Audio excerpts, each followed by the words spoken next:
Tuhan, selamat malam bagi semua saudara-saudaraku. Mungkin bukan selamat malam ya, shalom lah ya. Karena ada juga yang bukan malam, ada yang pagi, ada yang sore. Ya, kiranya saudara-saudaraku semua sungguh-sungguh diberkati oleh Bapa Surgawi. Mari kita berdoa untuk satu tema yang sangat penting ini sekali lagi. Bapa di surga, kami sungguh bersyukur untuk sesi kedua Allah Tritunggal. Kami mohon supaya oknum ketiga Tritunggal Roh Kudus, Roh Hikmat dan Wahyu, menguasai semua yang hadir baik di dalam Zoom maupun di dalam melalui YouTube. Kiranya nama Tuhan Yesus sungguh-sungguh kami puji, kami muliakan. Hati kami dibakar, dihangatkan oleh Roh Kudus. Terima kasih ya Bapak. Kami akan mendengarkan penguraian, melihat slide demi slide. Berkati semua yang bertugas. Bagi kemuliaan-Mu dan bagi kebahagiaan kami berdoa. Amin. Baik. Sebelum kita masuk ke slide, tolong ditunjukkan slide-nya. Pak Ketua Peter Yakub akan membaca dengan Filipi pasal 3 ayat 10. Filipi 3 ayat 10. Filipi 3 ayat 10.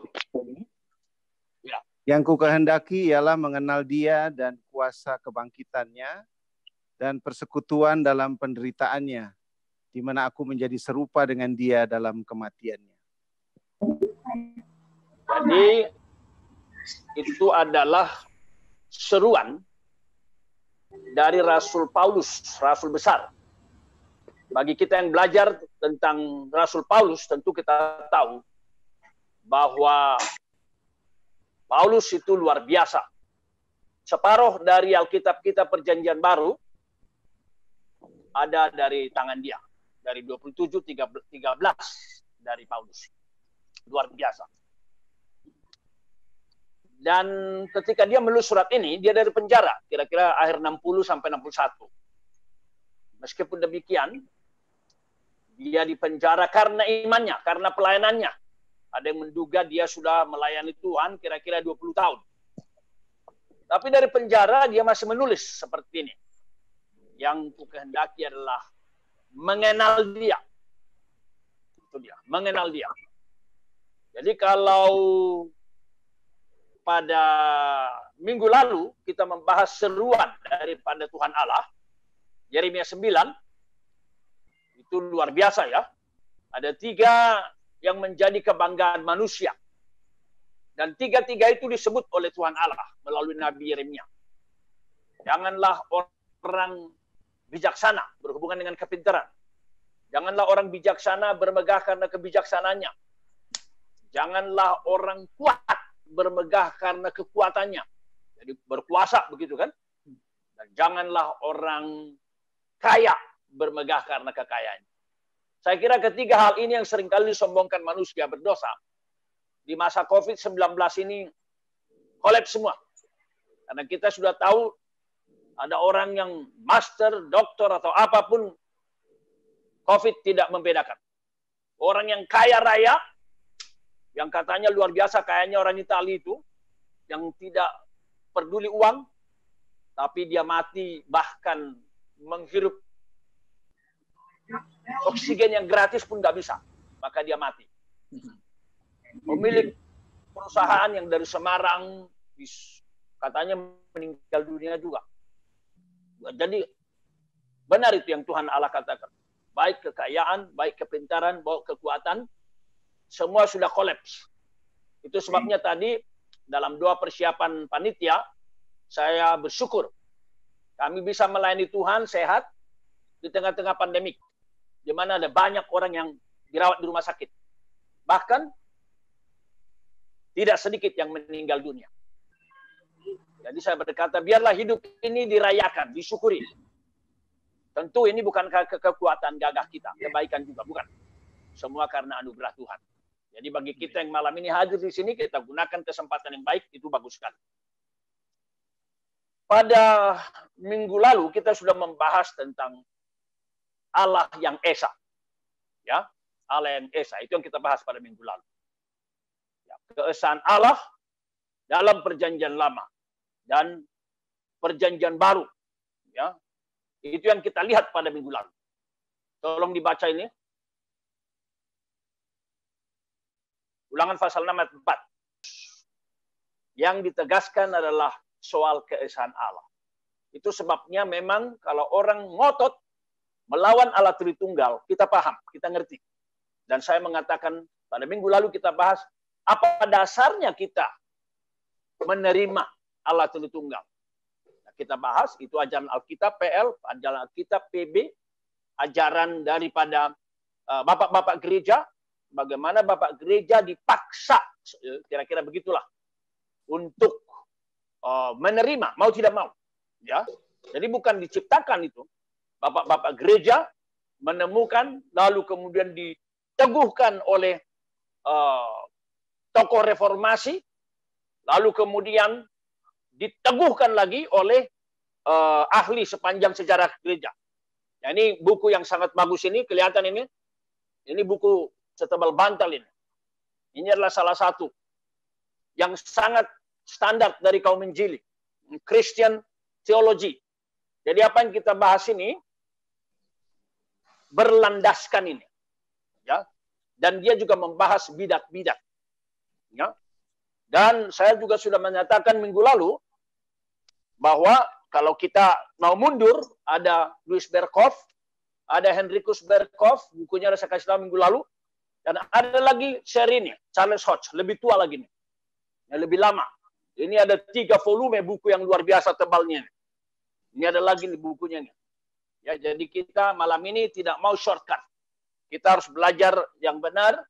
Tidak boleh berkata penyingkapan, tapi sifatnya spekulatif.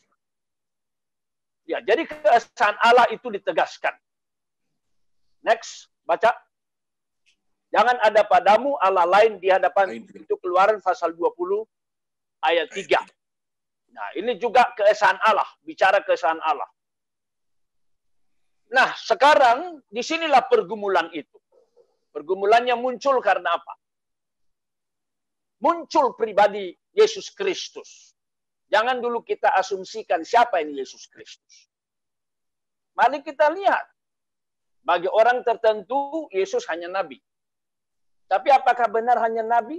Atau dia juga kemungkinan adalah Allah? Nah, kemungkinan Yesus adalah Allah, kalau kemungkinan nanti menjadi fakta, maka ada 2 Allah. Lalu Roh Kudus bagaimana? Apakah juga Allah? Kalau kemungkinan Roh Kudus, oknum ketiga, juga Allah, maka ada 3 Allah. Nah, disinilah pergumulan itu. Tapi memang, namanya pergumulan, berteologi itu tidak mudah. Nah, di sini saya mengutip kutipan pendeta JG, ini pendeta GBI, Juniferius Gultom. Ya, lumayan capek, berjam-jam meladeni serangan-serangan orang-orang yang tak setuju dengan paham saya bahwa Yesus bukan Allah. Haha. Lumayan capek berjam-jam meladeni serangan-serangan orang-orang yang tak setuju dengan paham saya bahwa Yesus bukan Allah.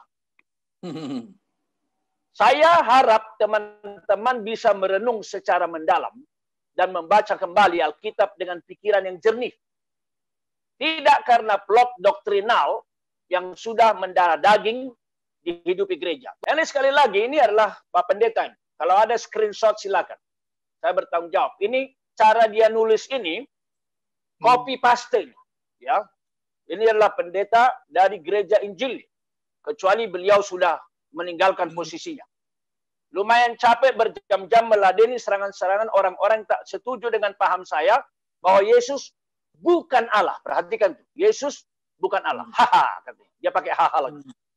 Saya harap teman-teman bisa merenung secara mendalam. Nah, ini dia. He challenge us untuk mendalam dan membaca kembali Alkitab dengan pikiran jernih. Nah, ini pendeta Gultom ini berkata membaca Alkitab jernih. Ya. Berarti yang lain tidak jernih, selalu begitu. Tidak karena plot doktrinal yang sudah mendarah daging dihidupi gereja. Nah, inilah tulisan dia di dalam satu forum diskusi para teolog dan student teologi. Baik. Itu menyatakan penolakan tentang Yesus adalah Allah.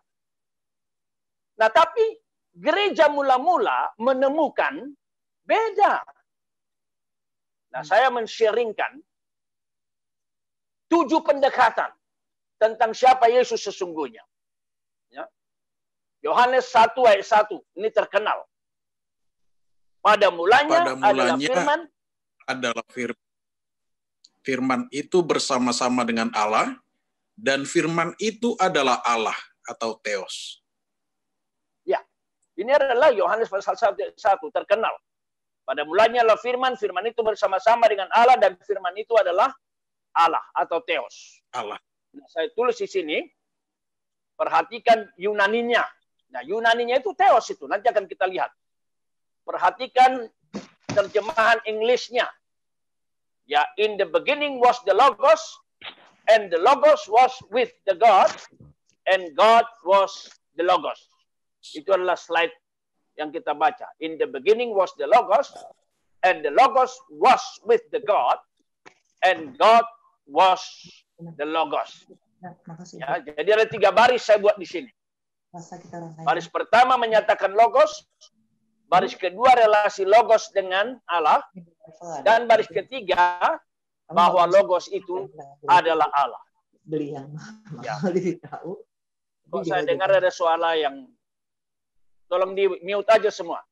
Tolong di mute semua supaya nggak ada gangguan. Ini sangat penting, very urgent. Nah, ayat yang sudah jelas ini, next slide. Ayat yang sudah jelas ini ditanggapi secara salah. Ya. Slide nomor 9. Nah, ini perhatikan ini. Ini ada di buku ini. Di buku Pak Erastus. Kenapa saya sebut ini? Karena sekali lagi sudah ada publikasi buku, lalu sudah ada YouTube, publikasi YouTube, lalu gereja anggotanya banyak sekali dan fanatik. Tapi fanatiknya tidak boleh membuat kita mengabaikan.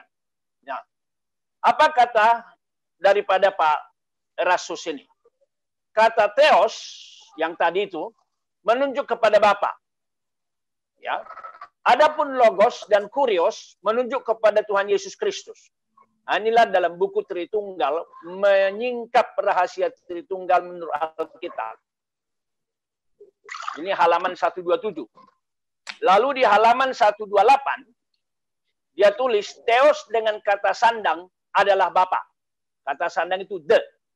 Ya, jadi kalau kita mundur tadi, in the beginning was the Logos, and the Logos was with the God. Itu tadi itu. Ya.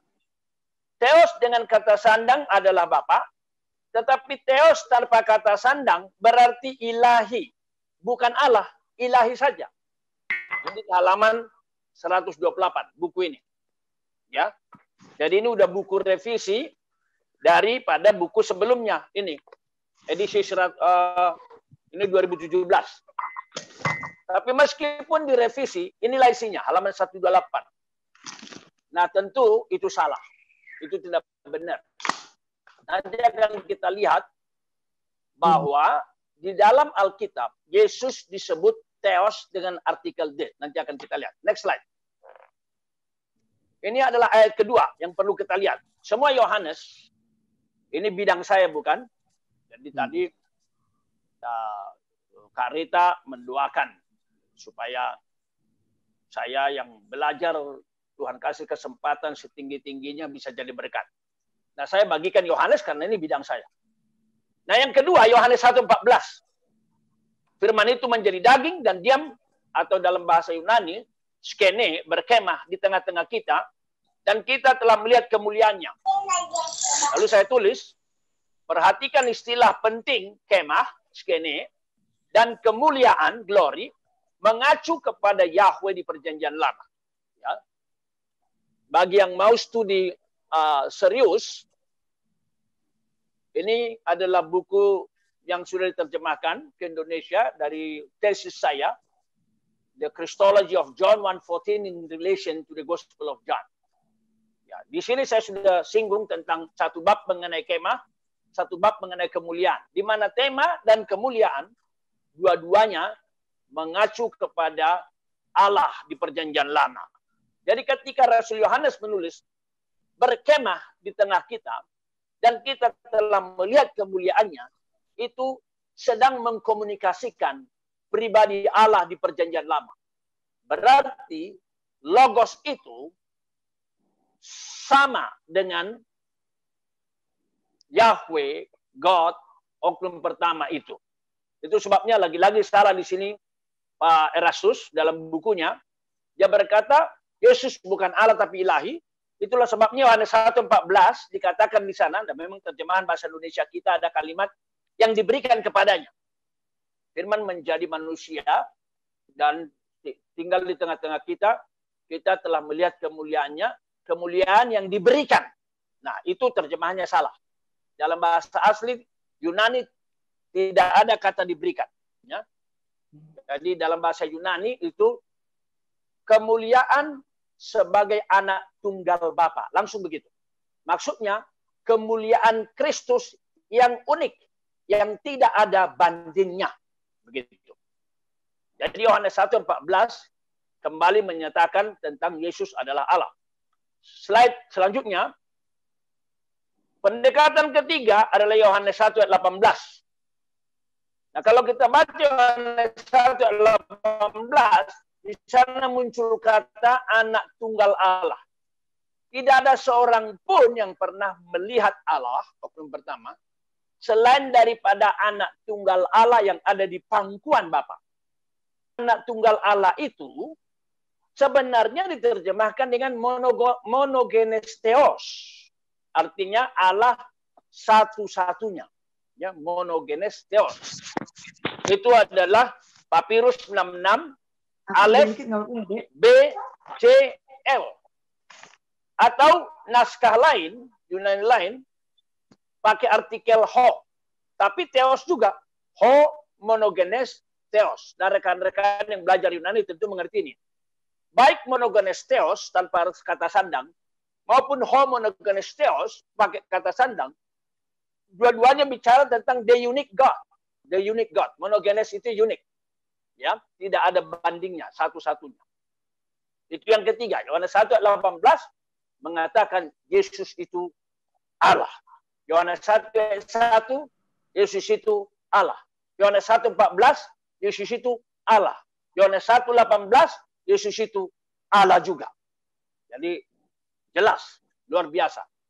Itu sebabnya salah seorang ahli kristologi berkata, sebenarnya kalau kita masuk ke Yohanes 1 saja, pasal 1, langsung kita lihat motivasi Rasul Yohanes menunjukkan siapa Yesus sesungguhnya. Yesus adalah Allah. Jadi siapa yang kita sebut dua di atas tadi, baik pendeta JG atau pendeta ES, mereka salah membaca Alkitab. Kiranya mereka berubah. Kalau ada yang mengenal orang itu, tolong disampaikan. Baik, yang keempat. Yang keempat itu, perhatikan bagian penutup, klimaks, versi pendek. Ya, kalau versi pendek itu adalah Yohanes itu. Maka Thomas menjawab dia, ya Tuhanku dan Allahku. Nah, perhatikan ini. Ya Tuhanku dan Allahku, Yohanes 20:28.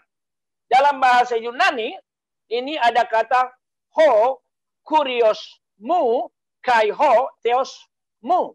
Nah, jadi kalau dikatakan oleh Pak ES, Rasus, kalau pakai artikel itu untuk Allah Bapa, kalau nggak pakai artikel, itu berarti, kalau tidak pakai kata sandang, itu hanya bersifat ilahi.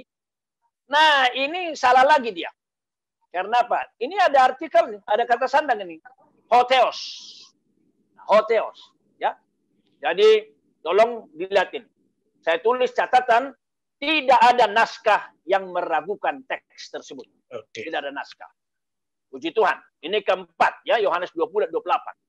Yang kelima, sekarang kita pendekatan kepada siapa Yesus. Dilihat dari sabdanya. Ya.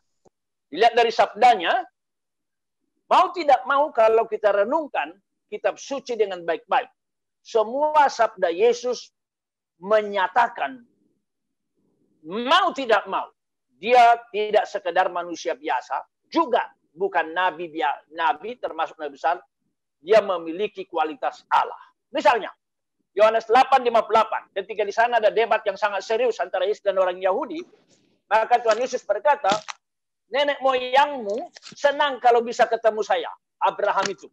Dan dia sudah bertemu dengan saya dan senang. Nah, orang Yahudi yang mendengar berkata, umurmu belum sampai 50 tahun. Dan kamu sudah melihat nenek moyang kami Abraham. Nah, Abraham kan hidup di perjanjian lama. Yesus bicara di perjanjian baru. Lalu mendengar tantangan itu, Tuhan Yesus juga mundur. Dia tidak berkata, oh iya ya, sorry ya, saya salah ngomong. Nah, tetapi dia mengatakan apa? Sebelum Abraham ada, aku sudah ada. Yohanes 8:58. Siapa dia sehingga bisa mengatakan begitu? Sebelum Abraham ada, aku sudah ada. Kalau dia bukan Allah, tidak bisa ngomong begitu. Berarti Yesus di tahun 30, ya, jangan dilihat umurnya 50 tahun. Memang betul, di tahun 30, umur belum 50 tahun, itu dari tambahan. Tapi, Bethlehem adalah inkarnasi, Yohanes 1:14. Dia sudah ada sebelum Abraham ada. Selanjutnya sabdanya, nggak usah saya detail, Yohanes 11:25, dia berkata, akulah kebangkitan dan hidup. Siapa yang bisa berkata seperti ini? Akulah kebangkitan dan hidup. Ya, hanya dia yang bisa. Itu sebabnya di pinggir kuburan Lazarus dia berkata, Lazarus bangkit engkau. Dipanggil itu mayat yang sudah 4 hari itu. Karena dia adalah kebangkitan dan hidup. Lalu Yohanes 14:6. Akulah jalan kebenaran dan hidup. Siapa dia? Dia tidak berkata akulah salah satu jalan. Akulah salah satu kebenaran. Atau seperti nabi-nabi, aku menunjukkan kepadamu jalan. Kan begitu nabi-nabi. Tapi Yesus berkata, akulah jalan itu. I am the way. Ada kata sandang the, berarti dirinya jalan. I am the way. I am the life. Dia tidak berkata aku memiliki hidup. But I am the life. Dia tidak berkata I love the truth. Filosofia filsafat. Tapi dia berkata I am the truth. I am the one you are seeking for. I am the one you are learning. You are studying. Jadi semua nabi, teolog sedang mempelajari theos, teologi, theos, logos. Nah, kalau ketemu dengan Yesus, berarti teologianya benar. Kalau nggak berjumpa dengan Yesus, itulah yang disebut teologi liberal atau dan sejenisnya. Ya. Lalu Yohanes 17 ayat 5c dan 24. Itu doa Tuhan Yesus. Di mana dia mengatakan, sebelum dunia ini ada, aku sudah ada. Maka dia berdoa di Yohanes 17. Minggu lalu Ibu Omas membaca Yohanes 3-nya, ayat 3-nya, ya, tentang mengenal Yesus adalah hidup kekal. Dan di sini dia menyatakan kerinduannya. Dan saya ingat minggu lalu juga kita bahas itu. Aku berdoa ya Bapa, supaya dimanapun aku berada, mereka berada. Supaya mereka memandang, menyaksikan kemuliaanku. Puji Tuhan. Yang keenam, Yesus dan kuasanya. Ini juga menyatakan bahwa dia adalah Allah. Kalau kita lihat kuasanya, kuasa penyakit dikalahkan. Ya, berbagai macam penyakit disebutkan. Kuasa setan, Markus 5, legion dikalahkan, tunduk kepadanya. Kuasa alam, ketika badai topan sangat luar biasa di Galilea, dia hentikan. Kuasa dosa, ini paling prinsip lagi. Bagi agama Yudaisme, agama Islam yang bisa mengampuni dosa. Dan Yesus berkata, dosamu orang mati. Itu sebabnya kalau kita lihat dari semua ini, siapa dia? Kalau bukan Allah. Lalu kependekatan ke-7. Bagaimana dengan surat-surat Paulus? Oh, sama. Kolose 1, Filipi 2, Roma 9 menyatakan Yesus adalah Allah. Roma pasal 9 ayat 5. Di sana ada kalimat mengenai Mesias yang ada di atas segala sesuatu. Dia adalah Allah yang harus dipuji sampai selama-lamanya. Oh, jelas, eksplisit. Saya sengaja merahkan Allah. Dia, yaitu Mesias itu, adalah Allah yang harus dipuji sampai selama-lamanya. Jadi kalau ada teman-teman saya yang belajar teologi, ahli teologi berkata, Paul never mentioned Jesus as God, Paul only mentioned Jesus as the Messiah, I don't think so. Ini Roma pasal 9 ayat 5 jelas mengatakan, dia adalah Allah. Kalau ada yang ikut dalam acara kita malam ini, mau mendebat saya tentang ini, dengan sangat senang, saya akan meladeni.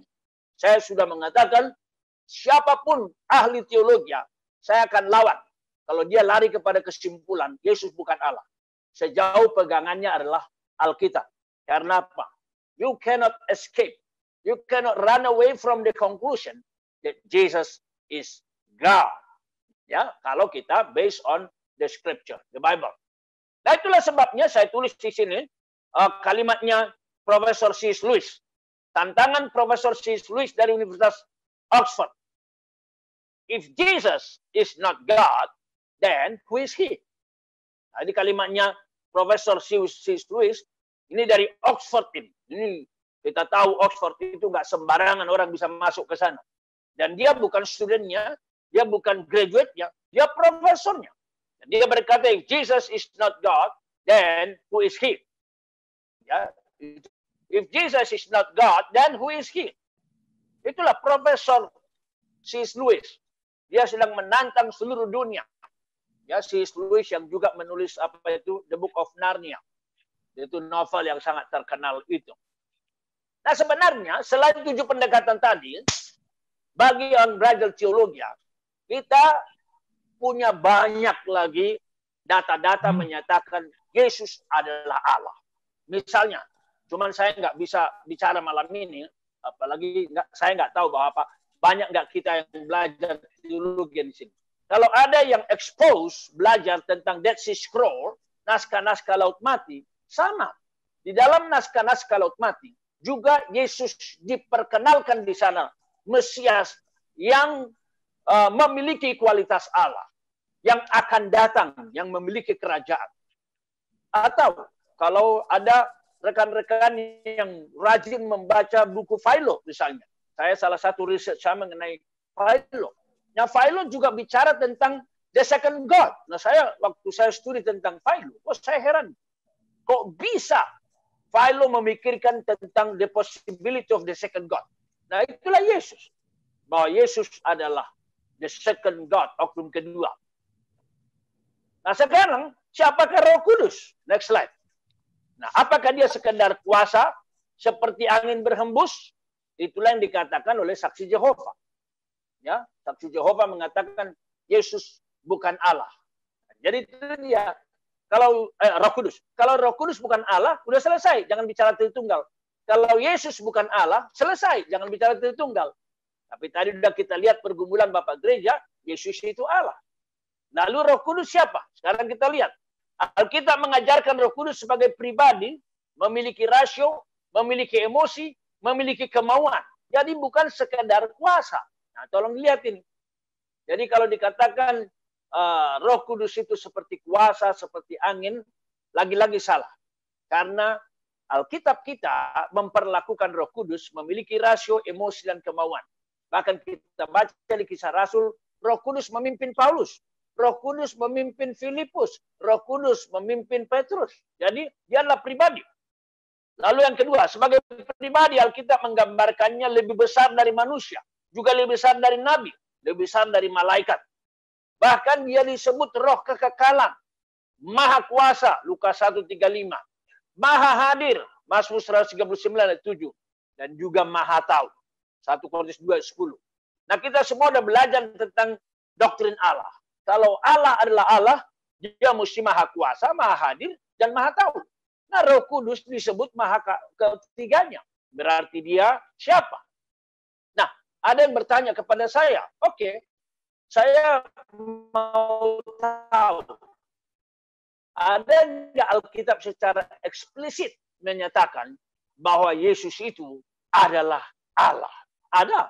Kisah Rasul pasal 5 ayat 3 sampai 5. Boleh Pak Dubes baca? Kisah 5 ayat 3 sampai 4. Saya ada slide ini, slide berikutnya. Bisa baca nggak? Atau Roy?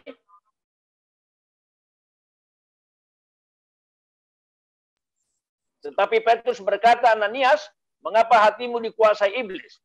Sehingga engkau mendustai Roh Kudus dan menahan sebagian dari hasil penjualan tanah itu. Selama tanah itu tidak dijual, bukankah itu tetap kepunyaanmu? Dan setelah dijual, bukankah hasilnya tetap dalam kuasamu? Mengapa engkau merencanakan perbuatan itu dalam hatimu? Engkau bukan mendustai manusia, tetapi mendustai Allah. Perhatikan itu. Nah, tadi dikatakan ayat 3, Ananias, mengapa hatimu dikuasai iblis sehingga engkau mendustai Roh Kudus? Saya merahkan itu Roh Kudus. Tetapi sekarang dikatakan engkau bukan mendustai manusia, tapi engkau mendustai Allah. Maksudnya apa? Roh Kudus yang di ayat 3 adalah Allah yang di ayat 4. Puji Tuhan. Nah, sekarang slide berikutnya 22, jika Yahweh adalah Allah, udah pasti. Ya, orang agama Yahudi menerima itu, perjanjian lama menegaskan itu. Jadi kalau kita baca Allah itu Echad, orang Yahudi langsung mengacu kepada Allah Bapa. Lalu kemudian pergumulan Bapak Gereja kita sebut tadi, Yesus Kristus juga Allah.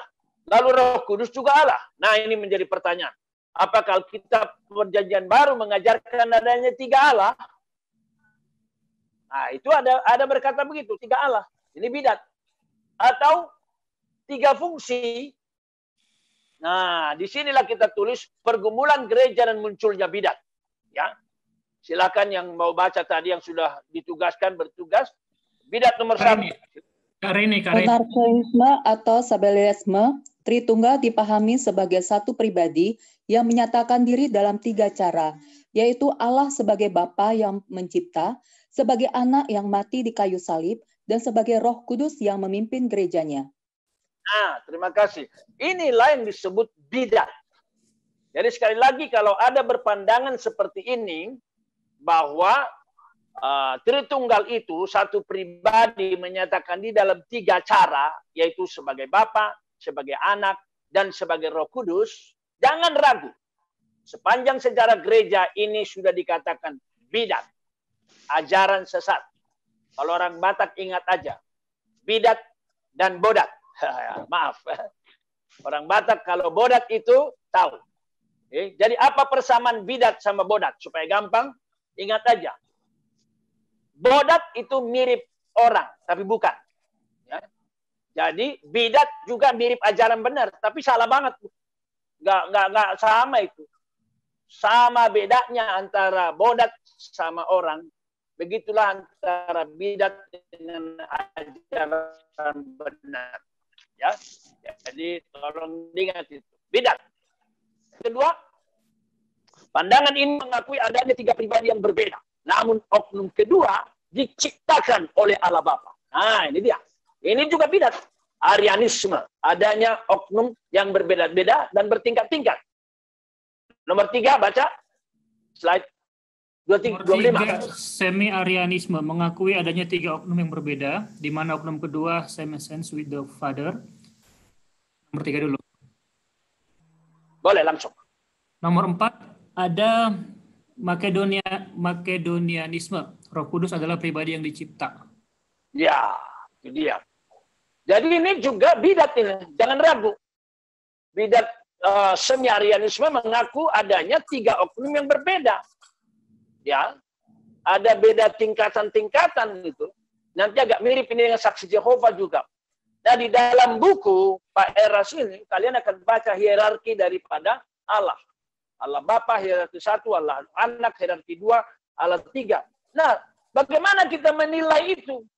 Jangan ada yang berkata, oh itu yang benar, itu sesuai penyingkapan. Loh, ini sudah dinyatakan bidat.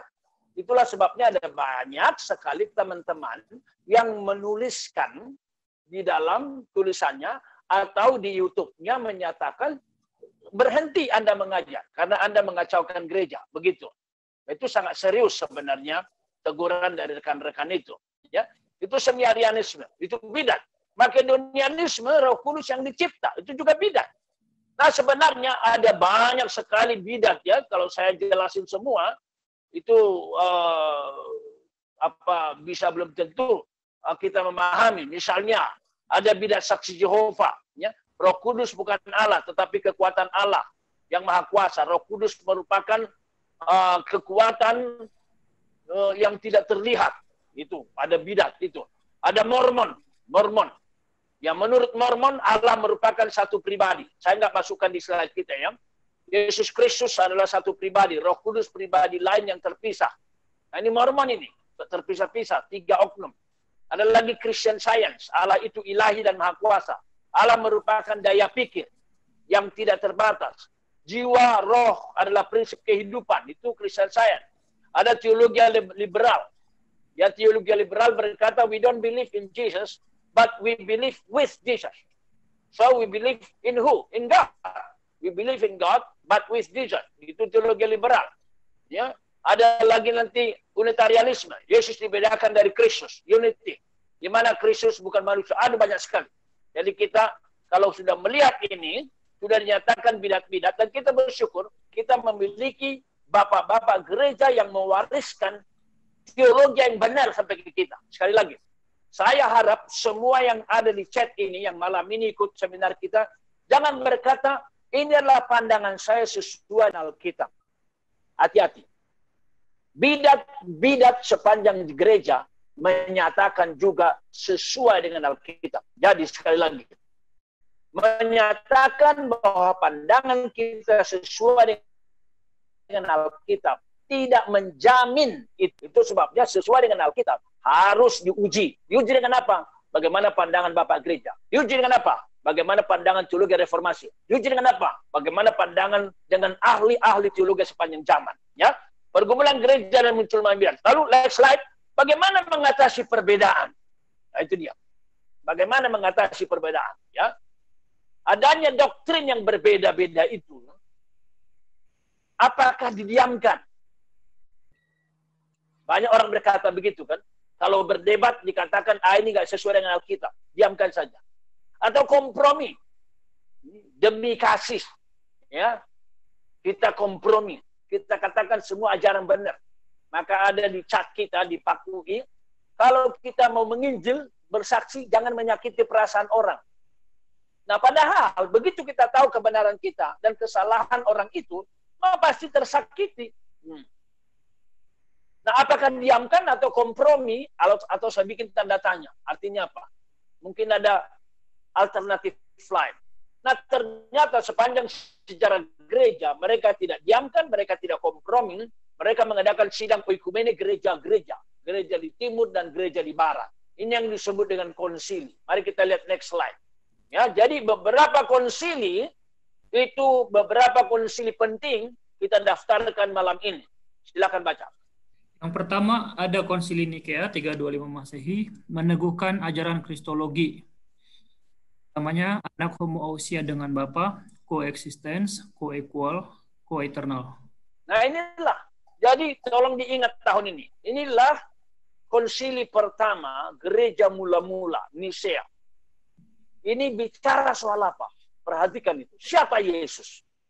Berarti kristologi, rekan-rekan alum yang terkasih, merupakan satu fondasi yang sangat penting sepanjang sejarah gereja. Kenapa lagi mesti dipermasalahkan kristologi? Padahal Injil Yohanes sudah jelas tadi kita baca. Well, baik. Dalam kenyataannya memang orang berbeda membaca Alkitabnya. Sehingga ketika kekacauan dari abad ke abad terjadi, adalah konsili ini. Lalu konsili ini 325 abad keempat, berarti 3 abad kemudian dari Alkitab, menegaskan tentang kristologi. Yaitu anak homoousia dengan Bapa. Artinya homoousia, homo ya sama. Homo itu sama. Bukan mirip. Homoi itu mirip, pakai iota. Homoousia, sejat. Dan dikatakan coexistence, co-equal, co-eternal. Memiliki eksistensi yang sama, dan sederajat, dan tidak ada hierarki. Inilah keputusan konsili, ya, sehingga buku yang saya sebut tadi itu melawan itu. Itu sebabnya memang Pak Eras di dalam satu YouTube-nya berkata, sambil dia pegang garuk-garuk kepala. Ya, tapi gimana ya? Kalau kita nanti melawan, dikatakan ini sudah sepanjang sejarah gereja, kita melawan, seperti terjadi malapetaka. Nah, waktu dia ngomong itu seolah-olah dia mengatakan dia benar, dan konsili Bapak Gereja salah. Yang terjadi adalah apa? Moga-moga Pak Erastus mendengar YouTube saya ini. Yang terjadi adalah Pak Erastus salah, dan salahnya banyak banget. Ya, kalau saya boleh memohon kepada Bapak, berhenti mengajar. Jangan lagi mengajar. Supaya tidak terjadi kekacauan. Ya, saya tahu, saya mengatakan ini dengan memaksa diri. Demi kepentingan gereja Tuhan. Nah, jadi konsili Nisea sudah jelas menyatakan Yesus itu Allah. Next slide, please. Baca. Konsul kedua, Konstantinopel, mengakhiri kontroversi Tritunggal, menegaskan kealahan Roh Kudus, sekitar 140 sampai 250 tahun setelah Athenagoras dalam kurung 133 sampai 190 dan Tertullian mempopulerkan Tertullian 160 sampai 240. Ya. Jadi konsili Konstantinopel itu 381. Apa yang dibahas oleh konsili gereja-gereja timur dan barat ini? Mari kita lihat, mengakhiri kontroversi. Berarti ada kontroversi. Kontroversi Tritunggal. Ya. Menegaskan kealahan Roh Kudus. Berarti ini melawan pengajaran Yesus bukan Allah. Jadi kalau tadi, Roh Kudus maksud saya. Kalau tadi Yesus bukan Allah sudah dilawan di konsili Nisea. Ini Yesus, Roh Kudus bukan Allah, dilawan di sini. Bahwa Roh Kudus itu Allah.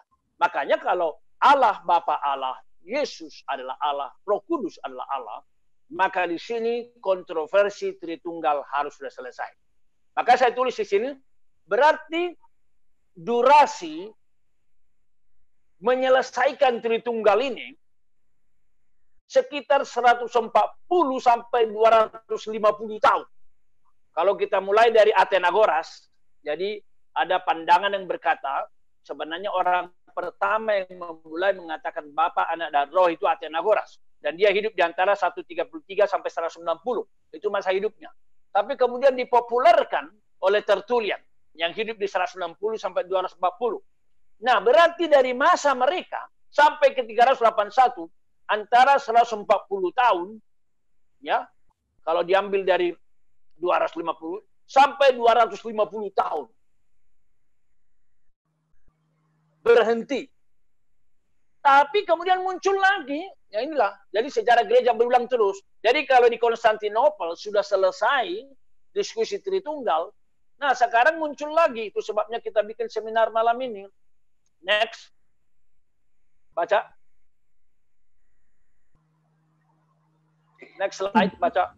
Tiga konsili Efesus 431 meneguhkan hasil konsili Nisea Kristologi, menghukum dan menolak ajaran bidat-bidat, Nestorianisme, Euticianisme, dan lain-lain sebagai bidat.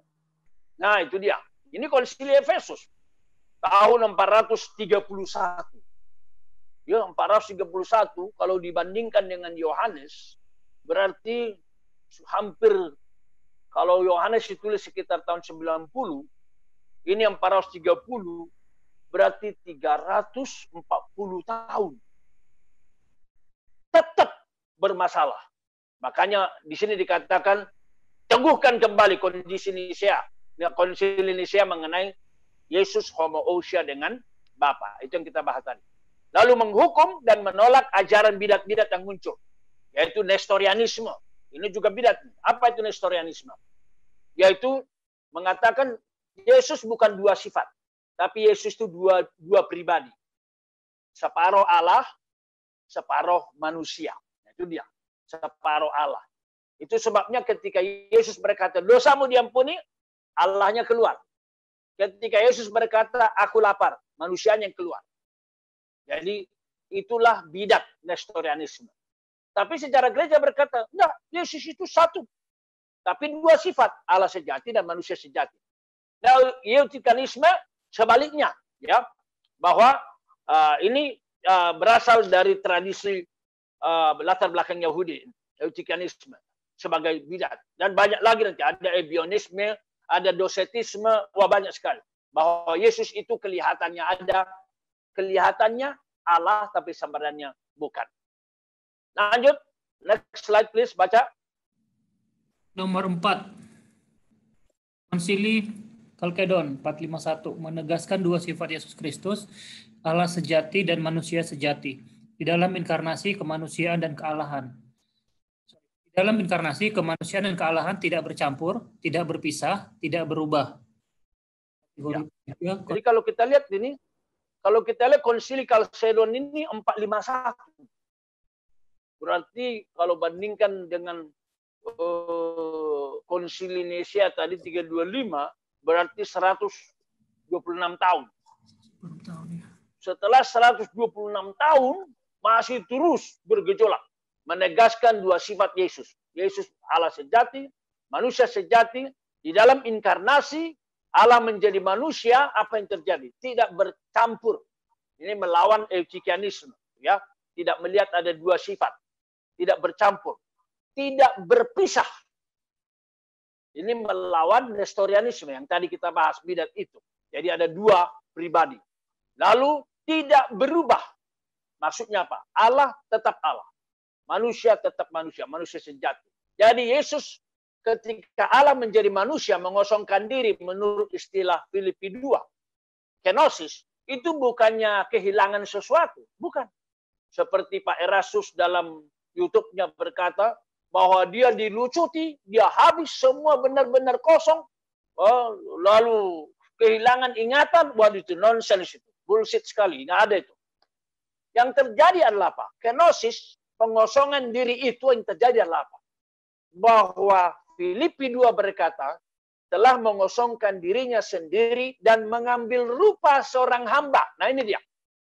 Jadi tolong diperhatikan baik-baik. Kiranya ada yang menyampaikan ini kepada pengajar-pengajar yang sudah salah melawan konsili ini, termasuk kepada Pak Erastus dan bukunya ini, bahwa Yesus mengosongkan diri. Itu tidak dilihat dari ada sesuatu yang kurang. Yang terjadi adalah Yesus bertambah, dan bertambah itulah rupa budak. Disitulah pengosongan diri. Kalimat ini saya berutang kepada G.I. Packer. G.I. Packer, profesor dari Oxford. Dia berkata, let's say Jesus, when he came into the world incarnate, God became man. He left something, even the very tiny thing, meskipun yang sangat kecil. Then for me, Jesus is not truly God. Itu kalimatnya G.I. Packer. Kalau ada sesuatu yang dia tinggalkan ketika mengosongkan diri, dia bukan lagi Allah sejati, karena sudah berkurang kealahannya. Meskipun kecil, even the very tiny thing. Itu kalimat G.I. Packer. Jadi yang terjadi kenosis, tidak ada yang tinggalkan, tidak ada yang kesampingkan. Yang ada adalah mengenakan rupa hamba pada dirinya. Nah sebenarnya selain daripada konsili ini, ada konsili lain lagi. Katakanlah konsili Konstantinopel kedua tahun 553, ketiga tahun 680 sampai 81. Lalu ada juga konsili Nicea kedua tahun 787. Tapi dengan adanya konsili Kalkedon ini, urusan doktrin sudah dibereskan. Tentang Yesus Allah, Roh Kudus Allah, dan Tritunggal yang sejati, termasuk yang di luar itu. Oke, next slide please. Baca. Relasi dalam diri Tritunggal. Saling menghormati, Roh Kudus memuliakan Yesus, Yesus memuliakan Bapa, Bapa memuliakan Anak. Terima kasih. Jadi kita masuk ke praktisnya ini ya. Kalau kita bicara tentang Allah Tritunggal, Bapa, Anak, dan Roh, apa yang terjadi? Saling menghormati. Ayat-ayatnya sudah ada. Yang kedua, next slide.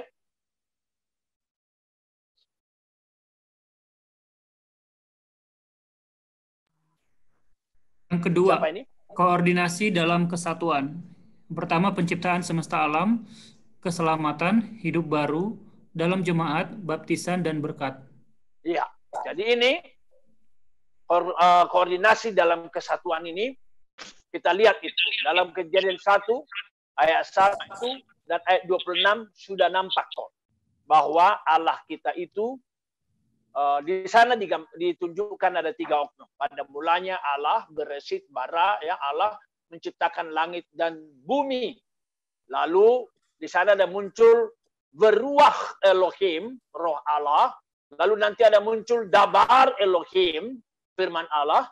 Jadi 3 oknum sudah muncul di Kejadian 1 ayat 1 dan 26. Berarti Allah Tritunggal terlibat dalam penciptaan. Itu juga di latar belakang Yohanes pasal 1. Yohanes pasal 1, di sana ada Allah, di sana ada Yesus, di mana dikatakan segala sesuatu diciptakan oleh Dia. Cuman Yohanes 1 yang dibahas adalah relasi Yesus oknum kedua dengan Allah Bapa, lalu selanjutnya seluruh ciptaan dan hidup dikaitkan dengan Yesus. Tanpa Yesus tidak ada sesuatu pun yang diciptakan. Baik, itu mengenai penciptaan. Mengenai keselamatan, ini menarik ini. Allah Tritunggal bekerja di dalam keselamatan kita. Nanti akan kita lihat ayatnya. Hidup baru, ini juga luar biasa. Tolong rekan-rekan alumni, apapun kesusahanmu, apapun pergumulanmu dalam pekerjaanmu, ingat. Galatia 4 ayat 6 berkata, ada oknum ketiga Tritunggal yang diutus Bapa ke dalam hatimu. Maka dikatakan Galatia 4 ayat 6, karena kita adalah anak, maka Allah mengutus Roh Kudus, Roh anaknya, dalam hati kita. Wow. Amazing. Amazing. Kalau Roh Kudus adalah Allah, dan Dia bukan hanya beserta denganmu, tapi diam dalam dirimu. Bukankah ini menjadi penghiburan dan kekuatan yang tidak bisa diperhitungkan? Sekali lagi. Kalau Roh Kudus adalah Allah, oknum ketiga Tritunggal, bukan hanya menyertaimu, tetapi di dalam dirimu. Bukankah ini menjadi sesuatu penghiburan dan kekuatan? Imanilah ini. Bahwa tidak ada kesulitan, masalah, penderitaan sebesar apapun di mana Roh Kudus tidak tahu. Roh Kudus menguatkan. Itulah sebabnya Roma pasal 8 di sana dibuat roh sebagai subjek dalam diri orang percaya. Roh, bahkan ayat 26, roh membantu dalam berdoa. Lalu nanti selanjutnya dalam penderitaan di mana kosmos makin kacau balau, Roh Kudus itu akan berseru-seru kepada Bapa di surga. Saya orang karismatik mengarahkan itu kepada bahasa lidah. Sebenarnya bukan itu. Bagaimana Roh Kudus begitu intim dengan semua orang percaya. Kadang-kadang kita nggak bisa berdoa, kita nggak sanggup berdoa karena kesulitan kita. Nah, Roh Kudus itu akan berdoa dengan keluhan. Dalam jemaat juga, kita baca mengenai karunia 1:12. Dalam baptisan, kamu dibaptis oleh Bapa, Anak, dan Roh Kudus. Dan dalam berkat juga begitu. Roh Kudus itu akan turun. 1 Petrus 1 ayat 2, ini ayat yang sangat bagus. Baca.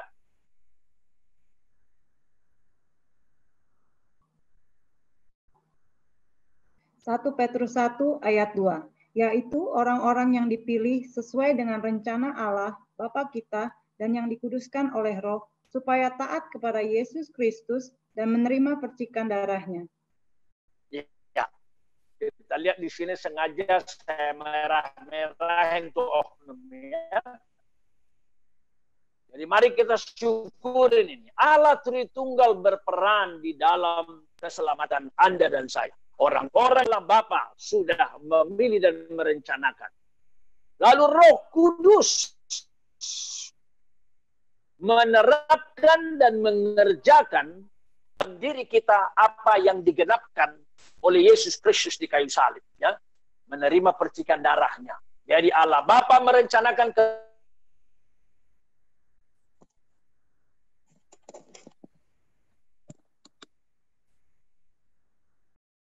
keselamatan. Yesus Kristus mengerjakan di kayu salib, dan Roh Kudus memilih, menetapkan keselamatan kita, dan Roh Kudus mengaplikasikannya dalam diri kita. 1 Petrus 1. Aminkan itu.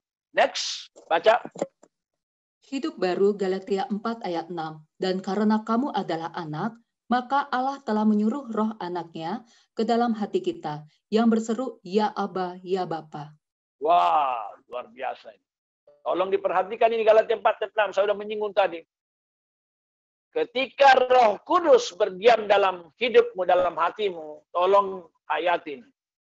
maka ketika itu kita berseru ya Aba. Mungkin tidak pernah saya katakan ini, kata Aba di dalam Alkitab, kata Aba itu bahasa Arab. Di semua terjemahan bahasa Inggris, bahasa Yunani, bahasa apa ada itu Aba. Karena apa? Mau menyatakan ini ada satu spesial. Aba bahasa Arab itulah bahasa ibu Tuhan Yesus. Jadi kalau Yesus memanggil Yahweh oknum pertama itu caranya Aba. Berarti the same word. Itu dia. Kata yang sama digunakan oleh Yesus menyapa Bapa. Kata itulah yang digunakan orang percaya. Ya Aba, Bapa, ini aku anakku, layakkanlah seluruh hidupku. Ya Aba. Wah, itu luar biasa. Kalau rekan-rekan lagi senang, terlebih lagi susah, nyanyikanlah Aba dan nikmatilah maknanya. Intimacy, kedekatan. Baik, relasi dalam Tritunggal, keesaan dan ketigaan tetap dipelihara di dalam perjanjian baru. Contoh Yohanes 10:30, aku dan Bapa satu adanya. Dalam bahasa Inggris terjemahan NIV, I and the Father are one. Wah, ini luar biasa. Kalau orang belajar grammar, ini akan bingung dia. I and the Father are. Kok one? Kok one itu bisa are? Inilah terjemahannya dalam konsisten dengan bahasa Yunani. Ya. Jadi are menunjukkan plurality, oknum yang berbeda. One menunjukkan keesaan, Bapa, Anak, dan Roh. Ini konsisten dan bahasa Yunani, konsisten dengan bahasa Ibrani. Shema Israel, Yahweh Eloheinu, Yahweh, Echad, unity. Lalu di dalam baptisan juga disisakan. Baptislah mereka dalam nama Bapa, Anak, dan Roh Kudus. Dalam bahasa Inggris ditunjukkan jelas, in the name, bukan in the names, jamak. Name. Name berarti tunggal. Tapi tunggalnya ini oknumnya beda. Maka ada masing-masing kata sandang. The Father, the Son, the Spirit. Ya. Next slide, baca.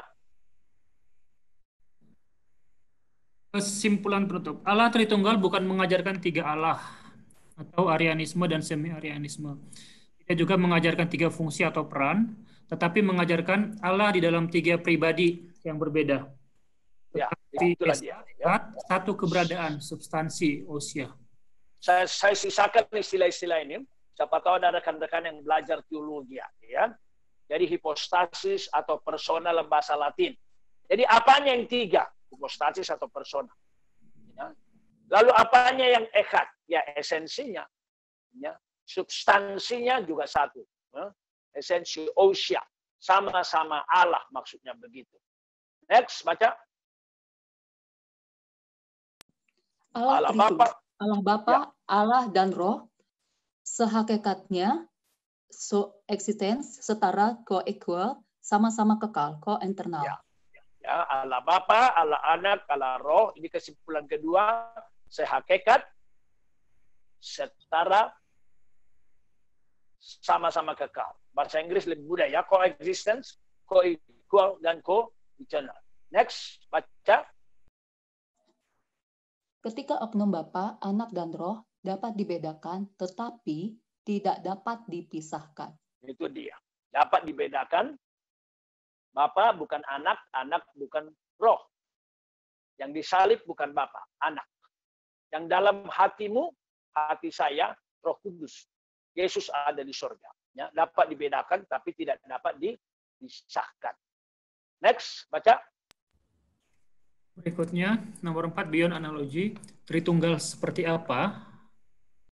Analogi ya, Pak Harto. Seperti apa? Ya, jadi saya tulis beyond analogi. Ya. Ada yang bikin analogi Pak Harto kah? Air, es, dan uap kah? Ini justru bahaya. Ini nanti Sabellianisme. Pak Harto presiden, Pak Harto kepala rumah tangga, Pak Harto main golf. Ini 3 fungsi. Air, es, dan uap juga Sabellianisme. Ya, cahaya, oke, mungkin ini menampung. Cahaya terdiri dari ada panasnya, ya, ada warnanya, ada atomnya, begitulah ya. Jadi atau kubus, saya lebih suka menggambarkan ini. Panjang kubus, lebar kubus, tinggi kubus. Bukan 3 kubus, 1 kubus. Jadi panjang kubus, lebar kubus, tinggi. Panjang bukan lebar, lebar bukan tinggi. Ya. Next, please. Kesimpulan kelima. Ibrani 11 ayat 6. Dapat diimani tetapi tidak dapat dipahami. Ya, beyond logic. Ya, itu yang kelima. Kesimpulan kelima, beyond logic. Beyond logic. Bapak Gereja Agustinus berkata, Allah yang masuk akal bukan Allah sejati. Itu dia. Jadi kalau kita menurut logis, jadi kalau ingat minggu lalu kita bahas orang menolak Allah Tritunggal karena katanya nggak logis. Loh, Agustinus berkata, memang Tritunggal beyond logic. Final slide, please. John Chrysostom. You try to understand it, you will lose your mind. You try to deny it, you will lose your soul. Ya, ini yang minggu lalu sudah dibaca oleh Bapak Dubes. Ya, John Chrysostom. You try to understand, kamu mau coba memahami betul, kamu akan gila. Ya, tetapi kamu menyangkali, kamu kehilangan jiwamu, keselamatan. Baik, kiranya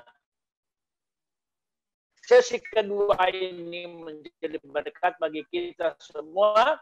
Saya kembalikan kepada moderator kita untuk saat berdiskusi. Baik. Terima kasih Pak Pendeta. Buat teman-teman yang belum mengenal siapa Pendeta Mangapul Sagala, mungkin sekedar informasi singkat saja. Beliau kuliah di Fakultas Teknik Universitas Indonesia. Bukan sekedar kuliah, beliau itu sudah menjadi asisten dosen.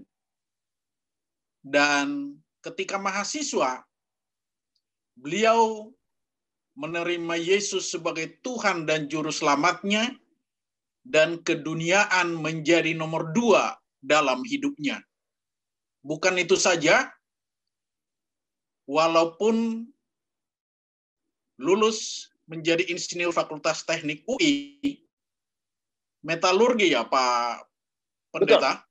Betul. Dan Logam. sebenarnya secara dunia bisa saja tetap mengikut Yesus, tetapi beliau tinggalkan itu dan belajar teologi, master dan doktor. Seperti disampaikan tadi, doktornya pun mengenai Yohanes. Saya kira kami ini sebenarnya nggak perlu lagi tanya jawab, karena sudah sangat jelas mengenai Allah Tritunggal kita, bahwa Yesus, bahwa Roh Kudus, bahwa Bapa adalah Allah. Sangat jelas. Apalagi di kesimpulan terakhir mengenai hidup baru, mengenai baptisan, dan lain sebagainya. Namun demikian, kalau masih ada pertanyaan, mudah-mudahan bukan pertanyaan yang membuat kita masih ragu, tetapi mungkin ada dari orang lain, atau bagaimana menjelaskan kepada keluarga yang belum mengerti. Silakan, mungkin ada yang mau meraise hand-nya. Kita mulai dari yang terakhir, dari Pak Yohanes Paryajidi. Terima kasih Pak Pendeta. Topik Trinitas inilah yang sering ditanyakan oleh orang-orang seberang. Kita dapat wawasan baru. Lebih merupakan apresiasi Pak Pendeta. Dan memang banyak sekali dari tadi yang minta agar paparan yang minggu lalu dan minggu ini di-share kembali, karena sangat menarik dan sangat jelas. Raffi Jakaria, you can find words Trinity in the Bible, but it's a conclusion because the components are there. Itu dari Pak Edward Semangonsong. Baik, dari Esther Gunawan, silakan. Pertanyaannya, bila teman yang non-Kristen tidak percaya Alkitab bertanya pada kita, apa bukti Yesus atau Isa adalah Tuhan? Jawaban terbaik apa yang kita berikan supaya mereka percaya atau paling tidak mengerti? Ya, kalau bisa mereka membuka hati, sebenarnya mereka sangat mudah untuk percaya Yesus Allah. Karena apa? Yang bisa mengampuni dosa itu siapa? Hanya Allah. Betul. Yesus mengampuni dosa. Ya itu dia. Jadi semua kualitas kealahan ada di dalam diri Yesus. Masalahnya mereka menutup hati. Itu sebabnya tidak sedikit ustadz yang sudah bertobat. Karena akhirnya melihat Yesus itu Allah. Bahkan seorang yang sangat pintar, Dr. Nabel Quraish, ya juga bertobat. Karena belajar Yesus, atau yang saya sebut minggu lalu, Imam Mario, juga bertobat. Karena dia melihat bahwa Yesus itu adalah kalimatullah, the word of God. And the word of God di dalam Quran itu bukan ciptaan. Dan Yesus itu adalah the word of God. Ya, belum lagi kalau mereka punya istilah Siratul Mustaqim, jalan yang lurus. Ya, dan Siratul Mustaqim, jalan yang lurus, mereka punya konsep. Lalu tadi saya dikirim bukunya oleh Pak Henry Manapa, itu orang Minang yang bertobat itu, dia bertobat karena Siratul Mustaqim itu dia berkata itu Yesus. Itu buku ini loh. Tadi saya dikirim, saya dapat ini. Bisa lihat nggak buku ini? Iya, bisa. Ini dari subuh hingga malam. Bisa lihat ya? Jelas ya? Jelas. Ini kesaksiannya. Jadi Siratul Mustaqim itu adalah Yesus gitu. Oke, terima kasih. Baik, masih ada yang lain? Kalau nggak ada, saya coba mengajukan pertanyaan Pak Pendeta. Tadi kan Pak Pendeta menyampaikan pendeta yang memiliki pandangan yang keliru tentang Tritunggal ini, dan mereka masih melayani. Kira-kira apa yang terjadi Pak Pendeta dengan jemaat yang mendengarkan itu? Loh, saya juga bingung. Mungkin Pak Dubes bisa menjelaskan. Sebab kalau Pak Dubes tahu dan kawan-kawan, sudah 2 tahun ini saya mengkritisi ajaran Pak Erastus yang salah. 2 tahun. Tetapi yang terjadi malah saya dimaki-maki oleh pengikutnya. Ya. Makanya saya berkata, jangan maki-maki saya, pertemukan saya Pak Mata dengan Pak Erastus, atau semua kalian majelisnya, pertemukan saya akan tunjukkan kesalahannya. Begitu. Tetapi yang terjadi adalah Pak Erastus bukan saja berhenti mengajar, atau berhenti membuat gereja, ya, malah dia naik jabatan. Dia adalah ketua dari Perguruan Agama Kristen Indonesia. Jadi biar kita tahu itu. Nah, ada orang berkata kepada saya, siapa yang peduli katanya? Ya mestinya itu tugas siapa? PGI. Tapi I don't think so. PGI itu kayaknya urusannya organisasi, bukan teologi. Lalu siapa? Mungkin ya sebenarnya Dirjen Bimas Protestan. Cuman masalahnya Pak Thomas yang sekarang dirjen, dia bukan teolog, dia sekuler. Waktu dirjennya adalah Pak Jason Lase, beliau minta saya salah satu teolognya dari Departemen Agama, Kemenak. Pak Lase mengatakan kepada saya, kita bersyukur punya Bapak, dan tolong dibantu kita. Di zaman Pak Lase yang wakilnya Pak Pasaribu. Dan saya sering dulu mengadakan penataran-penataran di Puncak bersama dengan Kemenak. Ya, tapi sekarang tidak demikian. Jadi pertanyaan Pak Dubes itu justru saya serahkan ke Pak Dubes atau teman-teman. Kalau kita lihat pengajarannya sudah menyimpang dari ajaran utama yang dikatakan bidat. Kok masih bisa ada? Saya berkata kepada Ketua Sinode GBI, induknya yang pertama, yaitu Bapak Japarlin Marbun. Itu adalah ketuanya sebelumnya, Ketua Umum GBI. Kenapa diizinkan dia pisah? Karena apa? Waktu dia di GBI kalian koreksi, nggak mau. Karena katanya Ketua Sinodenya memanggil untuk dikoreksi, tapi nggak mau. Malah alasannya adalah ajaran saya sudah berkembang. Berkembang apa? Saya berkata. Setelah dibikin YouTube-nya 10 seri, ngawur, salah. Roh Kudusnya ngaco, Yesusnya ngaco. Saya mengatakan dengan sangat sedih. Mohon maaf, saya sangat menghormati, mengasihi Pak Erastus sebagai hamba Tuhan. Tapi pengajarannya ngaco. Asli ngaco. Jadi sebenarnya apa yang harus dilakukannya? Dia berhenti dulu. Tapi dia pimpin seminar juga di Siantar, kalau tahu itu, yang didukung oleh Kapolres Siantar. Lalu di sana dia berkata, banyak orang memfitnah dia. Nah, ini dia. Jadi bagaimana menyelesaikan ini? Saya serahkan kepada audiens lah. Kalau ada di antara kita yang punya peran, jangan diteruskan pengajaran yang sudah jelas-jelas dinyatakan bidah. Mungkin Pak Dubes punya masukan? Betul sekali Pak Dubes, Pak Pendeta, dan saya kira malam ini menjadi kesimpulan kita dan Pak Pendeta menjelaskan, dan saya lihat juga banyak komentar yang sangat dikuatkan nih Pak Pendeta. Jadi kita akan lebih tahu menghadapi itu. Ini dari Pak Yuridis Daily mengatakan materi yang sangat penting. Selain menambah pemahaman dan meneguhkan iman orang Kristen, tetapi juga untuk memberitakan kabar keselamatan atau Injil bagi dunia. Terima kasih kepada Pak Pendeta Mengapul dan panitia. Selamat berjuang bagi kemuliaan nama Tuhan Yesus Kristus. Dan memang sebagai kita alumni UI, barangkali kita juga harus bisa, terutama setelah pembekalan 2 minggu ini. Minggu lalu. Jadi Pak Dubes, ada barusan masukan itu dari Mbak siapa itu? Ajaran menyimpang dari Pak Erastus mesti terus-menerus kita dengungkan katanya. Siapa yang barusan masuk? Terus kita gaungkan ajaran sesat dari Bapak Erastus, kita bisa bandingkan dengan bantahan yang diberikan oleh Pendeta Esra Soru dari Tesi Butar-Butar. Ya. Lawan para penyesat. Betul. Jadi berapa orang kita yang hadir malam ini Pak Dubes? Coba. 80 orang. Ya, kalau 80 orang menyatakan itu salah, apalagi kalau ada yang tinggal di Siantar, sampaikan itu. Dan ini bukan fitnah. Betul. Kalau saya mau dipertemukan dengan Ketua PGI, itu Pak Gomar Gultom, itu ketepatan teman saya waktu pemuda. Kalau saya mau ditemukan 4 mata, 6 mata, 10 mata, atau dengan Pak Dirjen, saya siap. Saya bimbing dia. Karena apa? Saya bersyukur bahwa beliau menjadi salah satu pendeta favorit sekarang. Jadi banyak yang dengar. Baik Pak Pendeta, mudah-mudahan teman-teman semuanya masih ada yang mau bertanya. Ada satu di kolom chat YouTube, Bang Joni. Halo. Oke, ada satu lagi rekan-rekan dari Pendeta Yohanes. Ya. Tahu silakan langsung aja. Terima kasih moderator Pak Mengapul, terima kasih untuk paparannya.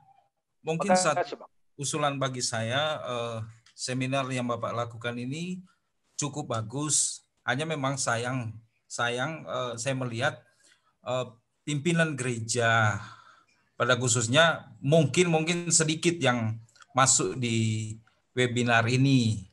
Nah, menurut saya Pak, untuk mengcounter ajaran-ajaran dari Pak Erastus, memang alangkah baiknya gereja-gereja itu selalu mengadakan tentang di tata cara ibadah pengakuan iman rasul.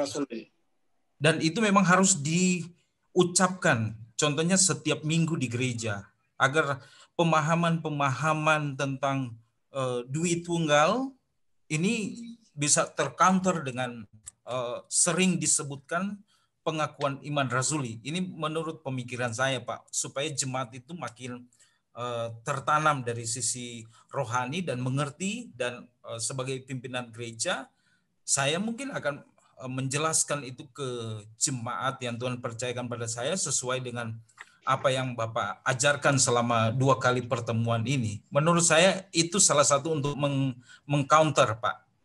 Terima kasih. Setuju sekali. Pastor Yohanes minggu lalu sudah bicara juga. Jadi benar Pak Moderator, saya setuju. Ya. Jadi biarlah gereja setia dengan pengucapan iman rasuli. Karena di sana secara praktis kita sudah berkata percaya kepada Bapa, percaya kepada Yesus, percaya kepada Roh Kudus. Nah cuman Pak Yohanes, mungkin Bapak juga yang belajar teologi ya sadar, tidak sedikit pendeta-pendeta yang master, bahkan dokter mentertawakan pengakuan iman rasuli. Mereka bilang tiap minggu kita ucapkan sebuah pengakuan yang kita sendiri nggak pernah tahu dari mana asal muasal. Dan kelompok ini selalu mentertawakan semua produk teologi yang mereka bilang itu dari barat. Piano pun dari barat. Nah inilah yang terjadi teman-teman. Bahwa musuh kita adalah mereka yang belajar teologi. Sama seperti Yesus disalibkan oleh orang-orang yang belajar teologi. Musuh kita belajar. Dalam pertemuan-pertemuan internasional atau nasional, saya seringkali sedih mendengarkan itu. Mereka bilang apa itu pengakuan iman rasul? Kita mengucapkan tiap minggu, kita sendiri nggak tahu dari mana datang itu.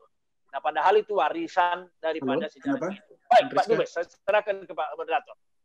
Baik, ada juga komentar dari bro kita Togi Sinaga dari HKBP Riyadh. Ada yang mau disampaikan, Bro Togi? Silakan. Pak Togi dari Riyadh itu. Beda 5 jam betul. apa 6 jam kita. Betul. Iya. Iya, Bang. Kalau Katolik menyembah dan percaya Trinity, tetapi mereka juga menyembah Maria, apakah pengajaran Trinity mereka juga bisa dikatakan pengajaran yang benar? Baik, terima kasih. Saya jawab, Pak Dubes. Ya, silakan Pak. Silakan Pak Pendeta. Ya, jadi kalau saya sih melihatnya, ya saya punya banyak kawan Katolik, terutama waktu saya research di Roma, saya jadi makin dekat sama mereka ini. Jadi saya mencoba memahami Katolik begini. Katolik itu memang sangat beda dengan aliran lain yang sangat mengagungkan Bunda Maria. Yaitu dia. Jadi kalau bagi saya, try to be positive to the Catholic, memang kelompok Protestan kurang memberi ruang yang secukupnya bagi Bunda Maria untuk dihormati. Bahkan cenderung kita negatif. Kita berkata, Maria juga berdosa, Maria sama dengan kita. Dia dikaruniai Tuhan, di situ dia istimewa. Sebenarnya tidak ada istimewanya, kayak begitu. Nah mungkin gara-gara itu Katolik itu, jadi mereka makin didorong. Jadi bagi saya yang non-Katolik, mari kita belajar dari Katolik untuk menghargai Maria, Bunda Maria. Karena memang bagi orang teologi biblika seperti saya, memang Alkitab memperlakukan Maria secara spesial kok. Ya, cuma, nah ini dia. Jangan sampai menjadikan Bunda Maria seperti sesembahan. Nah, itu peringatan Pak Togi. Tapi bahwa Bunda Maria itu istimewa di buah Alkitab, I agree. Saya setuju banget. Tapi jangan mengganti Yesus. Misalnya mau berdoa kepada Yesus harus datang ke patung Maria. Nah ini dia. Jadi ini saya lihat sisi positif yang jadi negatif.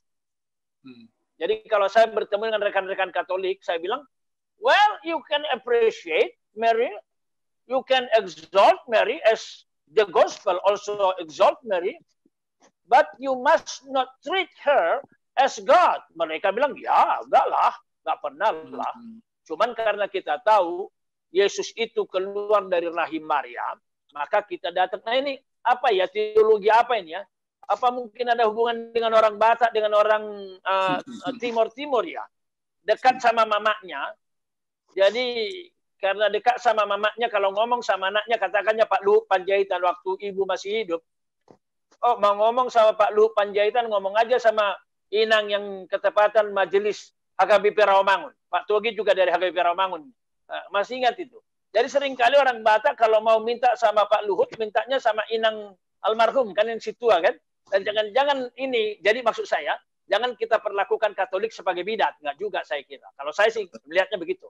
Apakah karena saya sangat dekat dengan banyak orang pastor, dan saya juga banyak berkat dari buku-buku teolog Katolik, sehingga saya mencoba melihat mereka itu demikian. Meskipun saya tidak menutup kemungkinan itu bisa jadi salah, menyimpang. Ya. Baik, Pak Pendeta, banyak lagi pertanyaan dan komentar. Saya bacakan saja dari Mari Jayanti. Amang, kami mau tanya, apakah pengajaran tentang Tritunggal itu bertentangan dengan teologi kemakmuran? Di mana di pengajaran teologi kemakmuran banyak yang percaya dan mengikut Yesus. Mohon pencerahannya, Amang.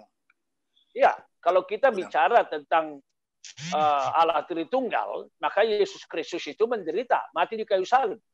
Sedangkan teologi kemakmuran berkata Allah itu maha kuasa, Allah itu maha kasih, maka tidak mungkin kita menderita. Bertentangan. Pak Dubes, barusan ada yang berkata, ada Mbak itu, bahwa Katolik itu tidak pernah menyembah Maria. Terima kasih. Ya, siapa itu? Barusan masuk. Betul, betul. Ada di chat. Baik. Ada lagi Pak Yohanes lagi di sini. Apakah waktu kita berdoa 3 pribadi itu harus terus diucapkan? atau cukup panggil nama Tuhan Yesus saja?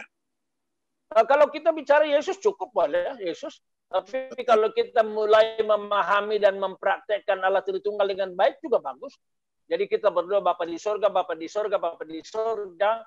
Biarlah rohmu memimpin saya meminta kepadamu. Lalu di dalam nama Yesus saya meminta. Bagus, bagus. Tapi kalau misalnya kita berkata Bapa dalam nama Yesus cukup. Atau Yesus dalam namamu cukup. Ya. Karena apa? Itu adalah 3 pribadi yang tidak dipisahkan, bukan? Yesus dalam Yohanes pasal 14. Ketika Filipus berkata, tunjukkanlah kepada kami Bapa itu sudah cukup. Yesus berkata, sudah sekian lama aku bersama kamu dengan Filipus. Apakah kamu tidak tahu aku di dalam Bapa dan Bapa di dalam aku? Nah itu lihat, bukan? Jadi karena Yesus dan Bapa tidak bisa dipisahkan, bisa dibedakan. Waktu kita menyembah Yesus, meminta pada Yesus, ya juga meminta kepada Allah yang echad itu. Oke, terima kasih. Kasih ada lagi sebenarnya usulan nih, tapi sekaligus pertanyaan, mungkinkah dari Pak Yuridis Daelai, mungkinkah diadakan semacam sidang gereja-gereja di Indonesia internal untuk menyatakan doktrin yang benar dan mana yang salah? Ini penting, iya, demi kemurnian pengajaran di Indonesia. Saya sangat sependapat dengan doktrin. Seharusnya. Iya. Tapi sebenarnya Pak Dubes, pertanyaan Pak Yuris tadi ya. Ya. Jadi gini loh, ya, kenapa ada konsili yang kita baca tadi? Karena waktu itu kan belum ada ketetapan. Seperti apa sih Yesus? Seperti apa sih Roh Kudus? Seperti apa sih Tritunggal? Tapi sekarang sebenarnya apa yang kita lakukan? Belajar teologi aja yang benar. Betul. Karena apa? Kita udah tahu batasnya kok. Ini benar, ini bidat, ini benar, ini bidat. Udah. Cuman itu dia.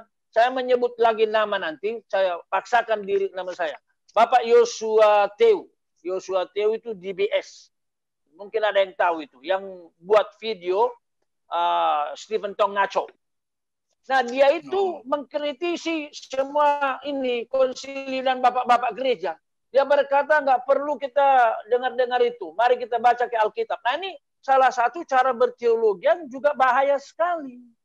Ya, mari kita kembali ke Alkitab. Masalahnya sejauh mana kamu memahami Alkitab dengan benar. Saya ketepatan di depan saya ada Warih ini, adik sayang saya ini. Warih ini bukan pendeta, Warih ini tidak master. Tapi saya lihat kalau dia tulisan-tulisannya itu sangat Alkitabiah. Ya, jadi saya senang meskipun dia bukan master. Sama dengan di chat kita ada Sahala, bukan Sahala. Dia bukan master. Tapi saya melihat sejauh ini tidak ada tulisan Sahala yang menyimpang dari sejarah gereja atau ajaran reformasi. Itu dia. Sebaliknya, saya punya teman yang master, yang doktor, yang saya kiranya saya ngomong sama rekan-rekan alumni curhat malam ini. Tidak sedikit doktor yang tidak percaya Alkitab, tidak percaya Yesus bangkit. Jadi jangan kita takut musuh kita itu non-Kristen seperti Islam. Belum tentu. Banyak Islam menjadi kawan kita kok. Yang menjadi musuh kita dari dalam juga. Sama seperti Yesus disalibkan oleh orang dalam. Ya. Jangan lupa, gereja kita dihancurkan dari dalam juga. Bagaimana misalnya pendeta atau yang memiliki jabatan-jabatan penting menjadi homoseks, lalu berkata homoseks is fine. Atau nanti menjadi koruptor, lalu mereka akan menggunakan jabatan-jabatan itu untuk kemudian menghancurkan gereja dari dalam. Saya punya kenalan di mana dia belajar sampai doktor, tapi dia nggak percaya apa yang dipelajarinya. Lalu waktu ditanya oleh seorang teman, if you don't believe in any of them, why do you pursue the theology up to the doctorate? Dia bilang, well, theology is very interesting, very challenging, but you don't believe. After all, don't believe all. Yes, I don't. So why then? Dia berkata, you know, katanya, kalau saya punya doktor, saya bisa ada kemungkinan masuk gereja. Lihat motivasinya. Dia udah dokter, dia bisa pendeta resort, dia bisa preses, dia bisa bishop. Setelah dia bishop, ya syukur-syukur kalau hanya bishop demi properti duniawi. Tapi kalau dia bishop akhirnya meneguhkan, ajaran diserongkan, Yesus bukan Allah. Bishop berkata homoseks nggak salah. Di beberapa gereja, puji Tuhan sebelum COVID ini, saya tahu persis di gereja Lutheran tertentu bahwa pendetanya itu homoseks. Saya khotbah, saya mimpin retret sama-sama. Nah itu dia, makanya orang mempertanyakan kepada saya, di mana you khotbah tentang homoseks? You nggak tahu bahwa dia itu adalah homoseks katanya. Katanya sebegitu, tapi saya tidak tahu mau gosip atau tidak. Tapi saya khotbah juga mengenai homoseks. Saya berkata kalau kalian ragu tentang homoseks, kalian pergi sama anjing. Anjing tidak mau jatuh cinta laki sama laki. Dia akan jatuh cinta laki sama betina. Karena saya punya anjing. Jadi ini teologi praktek saya ini. Jadi anjing saya kalau betina ketemu betina bakal lahir mereka. Tapi kalau anjing saya ketemu jantan, kompak mereka. Jadi kalau pendeta sudah bingung, sebenarnya yang diciptakan Tuhan laki apa perempuan atau laki sama laki, ya udah belajar dari anjing aja deh. Jadi setuju saya. Pendeta. Kalau bisa setuju, sidang itu, kalau bisa sidang itu bagus Pak Dubes. Nah tapi kalau itu nggak dilakukan, mendingan kita yang bikin Pak Dubes. Kita ini kan alumni UI, alumni non UI dari berbagai tempat. Tinggal kita punya dana, kita punya tempat. Kalau COVID ini selesai, kita bikin aja pertemuan seminar seluruh pendeta-pendeta. Siapa yang mau datang, lalu kita ajarkan kebenaran, kan begitu. Siapa yang punya api itu? Silakan. Ada lagi pertanyaan? Saya senang. Ada lagi dari YouTube, dari Pak Thomson Hendrik Sibarani. Bagaimana memahami Allah Tritunggal secara sederhana dan praktis, terlebih bagi gereja suku yang masih minim mengenai pengetahuan tentang Trinitas. Dari YouTube ya Bang Mangapul. Oke, makasih. Jadi memang ya Allah Tritunggal itu kan nggak sederhana. Kita udah bahas 2 sesi. Ya, barangkali sederhananya begini aja. Kita berkata Allah Tritunggal itu Bapa, Anak, dan Roh Kudus adalah Allah kita dalam satu keberadaan, unity, tetapi di dalam pribadi yang berbeda. Jadi yang Allah telah merencanakan keselamatan buat kita, lalu Yesus Kristus, Allah juga, mati di kayu salib, mengganti dosa kita, lalu Roh Kudus menolong kita untuk percaya. Nah, kan dia praktis kan? 1 Petrus 1 ayat 2 tadi. Jadi apa yang direncanakan oleh Allah Bapa, dikerjakan Kristus dengan mencucurkan darah, lalu Roh Kudus mengerjakan dalam diri kita. Begitu Pak Dubes. Begitu Bu Ren. Makasih. Ada pertanyaan lagi dari Minote. Apa perbedaan gereja Ortodoks dengan Protestan menjelaskan tentang Allah Tritunggal? Perbedaan itu berkembang ya, soalnya sekarang Ortodoks juga ada banyak yang menganut Protestan juga kok. Kalau dulu di konsili ada bedanya antara gereja Timur dan gereja Ortodoks, ya. Tapi belakangan saya lihat, misalnya kalian dengar aja ajarannya Pak Bambang Dursena. Jadi saya kira tidak usah begitu lagi lah kita. Sama dengan Katolik dengan Protestan nggak usah kita pertajam. Mari kita sama-sama masuk kepada kebersamaan kita. Bahwa ada perbedaan minor. Tadi saya mendengarkan YouTube debat antara Muriwali dan Stephen Liao ya. Oh, iya. Waktu saya dengar keduanya, saya malah melihat mereka sama-sama sebenarnya, cuman beda memahami. Ya. Misalnya, itu yang saya tulis di Facebook saya tadi, bahwa Pak Stephen juga percaya total depravity. Pak Stephen juga menerima doktrin pemilihan. Ya, jadi kalau gitu ya sama dong. Cuman barangkali bedanya, barangkali saya sendiri belum tahu ini. Makanya saya tanya dari Facebook. Pak Stephen itu menganut, tapi saya nggak, ini belum tahu saya. Dia percaya doktrin pilihan, tapi di sisi lain dia percaya tentang freedom of the will, kemauan bebas manusia. Nah, padahal menurut saya sebenarnya kalau kita udah percaya total depravity, kerusakan total, di sana nggak ada free will. Nggak ada. Karena apa? Iya. Agustinus, Bapak Gereja abad keempat berkata apa? Kalau kita bicara free will, freedom, itu hanya freedom di dalam kategori dosa. Itu dia. Kita tidak bebas memilih yang kudus dan yang salah. Nggak bisa. Karena Roma pasal 3 berkata, mau tidak mau kita harus berdosa. Nah, di sini kesalahannya Pak Stephen Liao. Mungkin, saya tidak tahu. Ya. Sementara kesalahan, kalau bisa dikatakan kesalahan, Pak Meriwali adalah apa? Seolah-olah sejak awal Allah sudah menciptakan manusia berdosa yang tidak percaya kepadanya. Dan itu dilawan oleh Pak Stephen. Nah, berdebat seperti ini menurut saya aja bingung melihat mereka. Apalagi jemaat. Mendingan daripada wasting time ke sana, mendingan kita melayani sama-sama seperti ini. Gitu. Nanti Pak Dubes bisa dengar. Saya ada di Facebook saya di forum teologi ya, saya masukkan. Baik. Ada pertanyaan lain titipan dari Rere atau Renata. Bagaimana menjelaskan bahwa Allahnya orang Kristen itu bukan 3, yang paling mudah untuk anak-anak? Kita sebut aja bahwa memang bukan 3, 1 kok. Betul. Dan apalagi anak-anak. Nggak usahlah bicara soal Allah Tritunggal lah sama anak-anak. Karena apa? Saya sendiri rajin sekolah minggu kok. Saya udah tahu itu Allah. Lalu saya nyanyi tentang lagu-lagu sekolah minggu. Nah, di remaja, waktu katekisasi, nanti kasih tahu bahwa Allah Bapa, Allah Anak, Allah Roh, oknumnya beda, tapi satu juga. Kok bisa 1 sampai 3? Ya tadi itu. Panjang kubus, lebar kubus, tinggi kubus, kan 3 dimensi. Tapi bukan 3 kubus, kan? Itu kalau dia udah mengerti kubus loh. Kalau dia baru mengerti bidang, mungkin nggak bisa juga itu.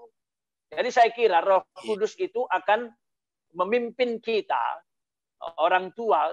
Anak-anak saya ada 5 orang. Nggak ada anak saya yang kebingungan soal Allah Tritunggal. Dan seingat saya sih nggak pernah kami mengajar Allah Tritunggal secara khusus sama anak kami. Mereka bertumbuh sesuai dengan pimpinan roh yang ada dalam diri mereka. Itu sekedar kesaksian saya. Lanjut. Baik, mungkin ini pertanyaan terakhir karena waktu dari Pak Yohanes Pariyadi. Apakah benar konsep ini atau salah? Tuhan Yesus baru muncul di Perjanjian Baru.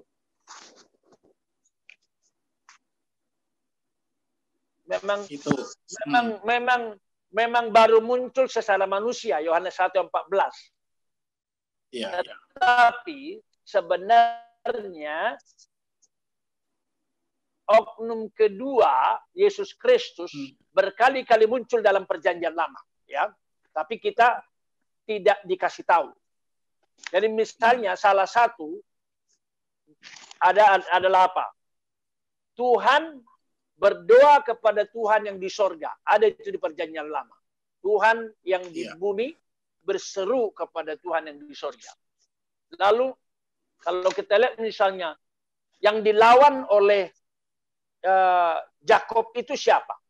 Yang tampil seperti pahlawan gagah perkasa. Betul.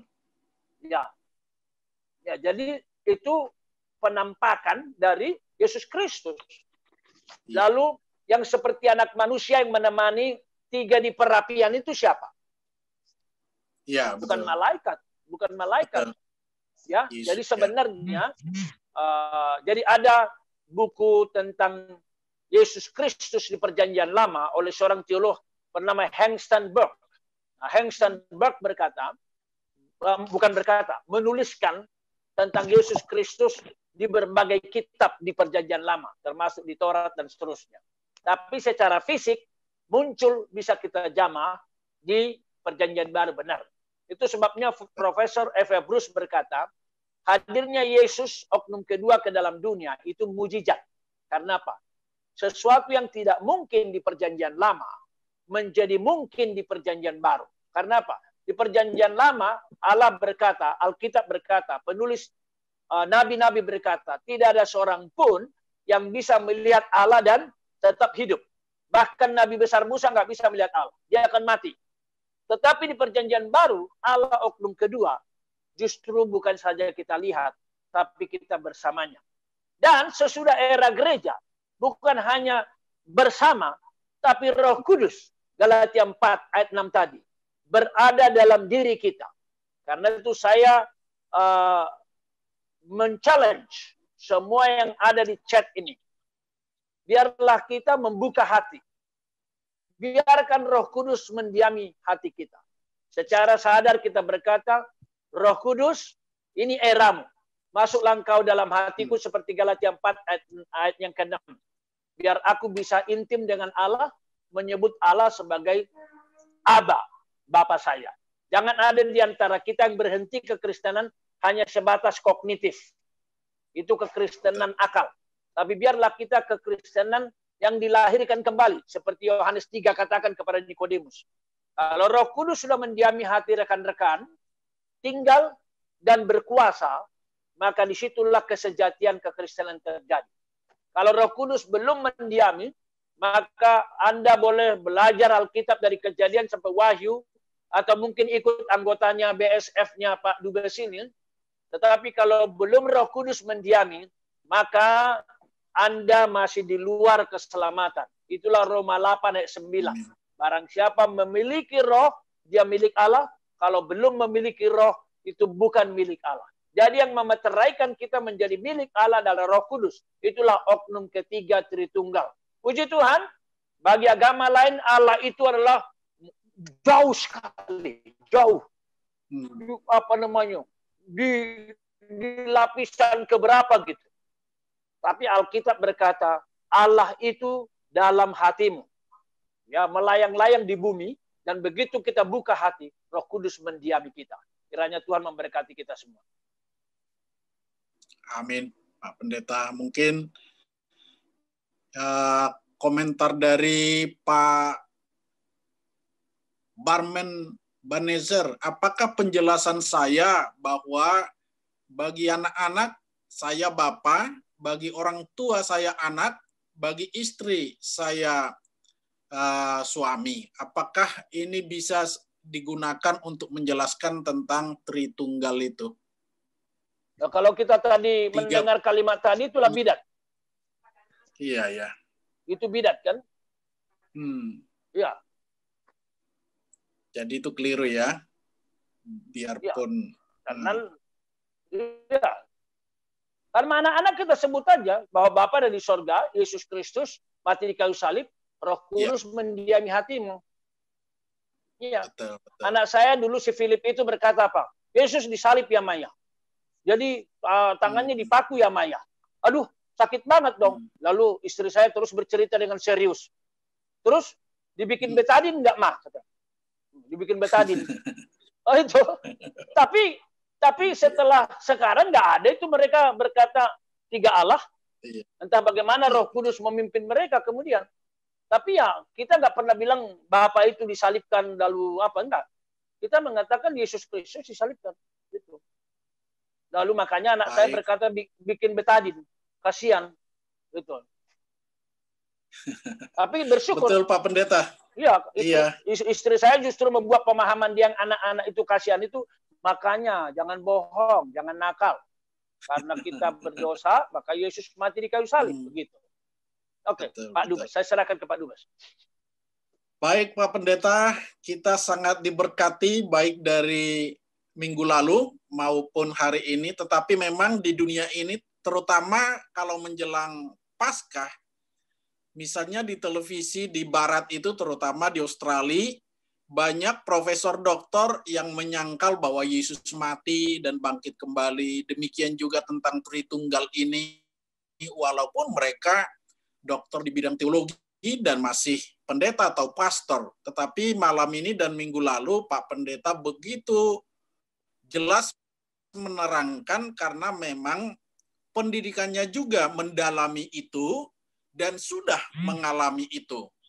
Jadi apa yang sebelumnya dikatakan oleh pendeta tentang keselamatan, bisa saja kita mengerti benar tentang keselamatan itu, tetapi kalau kita tidak menerima, ya itu berbeda dengan mengetahui, tetapi kita harus menerimanya. Sama dengan ini, malam ini mudah-mudahan kita 80 orang dan mungkin lebih banyak lagi dengan di YouTube sudah dijelaskan bukan saja melalui firman Tuhan, tetapi pengalaman sendiri dari Pendeta Mangapul, dan kita yakin bahwa Allah kita itu satu, terdiri dari Allah Bapa, Allah Anak, dan Allah Roh Kudus, dan tidak ada keraguan di antara kita mengenai itu lagi, terutama di dalam WhatsApp grup kita. Lebih baik dijapri aja nanti Pendeta Sagala kalau ada yang kurang yakin, daripada menyampaikan seolah-olah kebenaran, padahal itu tidak benar. Baik, sekali lagi Pak Pendeta, terima kasih atas penjelasannya. Mungkin penjelasan tentang Trinitas yang paling jelas adalah 2 minggu ini. Terima kasih. Saya langsung doa penutup. Baik, sesudah doa penutup, nanti kalau ada saling menyapa, silakan ya. Mari kita berdoa. Bapa di surga, kami sungguh bersyukur untuk berkat-Mu kepada kami. Kami boleh bersama-sama mengadakan webinar ini dari berbagai tempat. Biarlah sebagaimana firman-Mu janjikan, kami semua yang mengenal Engkau berbahagia. Dan sungguh tidak ada pengenalan yang jauh lebih tinggi, lebih bahagia, lebih memberikan berkat daripada mengenal Allah Tritunggal. Kiranya Roh Kudus yang diutus oleh Bapa kepada semua orang percaya, kepada semua alumni, saat ini sungguh-sungguh menghangatkan hati alumni, mengobarkan, dan bila ada kelemahan-kelemahan, Tuhan tolong memulihkan relasi suami istri, orang tua anak, memulihkan relasi dengan pekerjaan, supaya segala sesuatu yang tidak mungkin kami kerjakan menjadi mungkin. Karena ada pribadi Allah sendiri dalam diri kami, satu pribadi yang maha kuasa. Tidak ada yang mustahil bagi Allah. Terima kasih ya Tuhan. Jika ada roh-roh jahat yang bermaksud mengganggu, mengikat anak-anak-Mu, di dalam nama Yesus hamba berdoa, patahkan, putuskan, darah Kristus menaungi. Dan sebentar lagi kami akan kembali ke tugas kami masing-masing, keluarga, pekerjaan, panggilan, pelayanan. Kami memandang kepada Allah Tritunggal, sumber segala berkat. Tuhan memberkati engkau dan melindungi engkau. Tuhan menyinari engkau dengan wajahnya dan memberi engkau kasih karunia. Tuhan menghadapkan wajahnya kepadamu dan memberi engkau damai dan sejahtera. Amin. Selamat malam. Amin. Salam semua.